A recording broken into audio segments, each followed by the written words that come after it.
Deniz okyan canlılarının barlıq makalları içinde deniz qırıqı en özgürüşçen bir makal. Bu yerda en çoğun rıqabet dal her xil özgürüşlerden baslaşış. Çünkü bu yerda özgürüş intayin murakkab.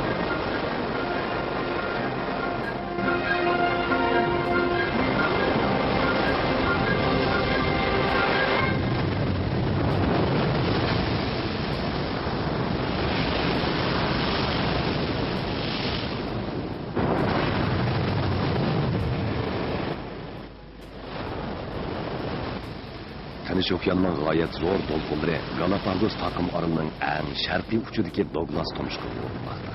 Bu dunyodagi tabiiy sharoitda eng nachar dengiz qirg'oq liniyasi.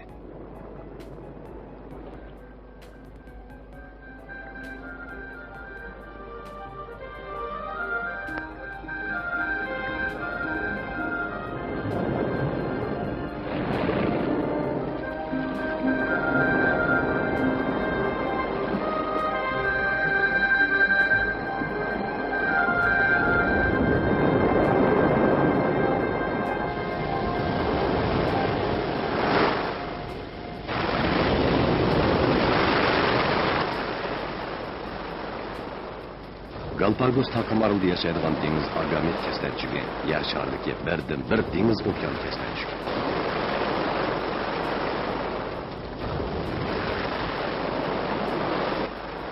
Deniz o'ti ularning birdan bir o'zi, biroq o'zi istash intayin qadrlish. Bundan qisqacha taqim orolining turmushiga intayin moslashib ketgan. Ularning teni yapaloq bo'lib, dengiz to'lqinining zarbasiga ancha uchraydi. Keslanchuk putlar bilan toshlarni chin tomonlab tutadi. Dengiz o'tini yeyish uchun chaqqan bo'lmasa bo'lmaydi. Keslanchuk kelar ketimli to'lqin hujum kelishdan avvalgi bir qancha sekundda hafala-shapla azroq dengiz o'tini yeydi. Tishi keslanchuk faqat tosh ustidagi dengiz o'tlarini yedi. Teni bir qadar cho'ng erkak agamet keslanchugi bo'lsa, suv ostidagi o't cho'plarni yeydi.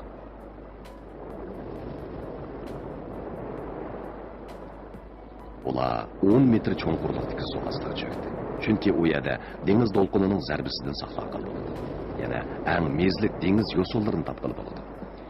Keslanchuk suv qolmaydi. Suv ostida 10 minutda turgandan keyin jazman qirg'oq chiqib otlab qoqilishi kerak.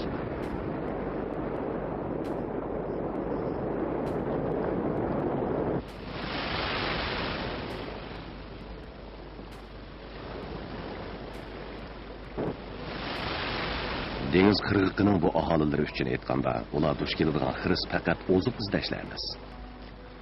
G'alit toshlar cho'qchib turgan dengiz qirg'iqiga tuxumlaganda bexatarlikdan so'z ochqili bo'lmaydi.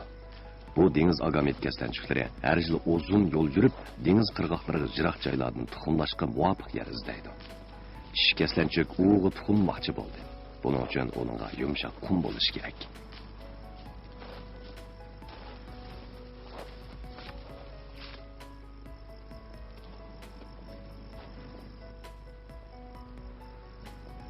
Suvning atrofiga qaramoq tinish ko'rinadi, biroq tish keslanchuk xatarning yenidan ekanligini his qila oladi.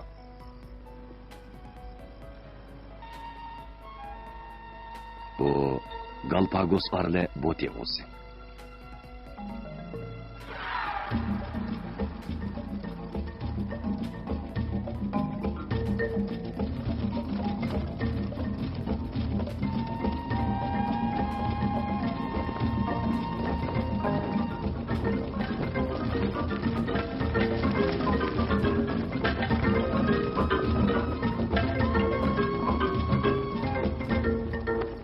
Keslanchuk uningga bo'ysunishni xohlaydi.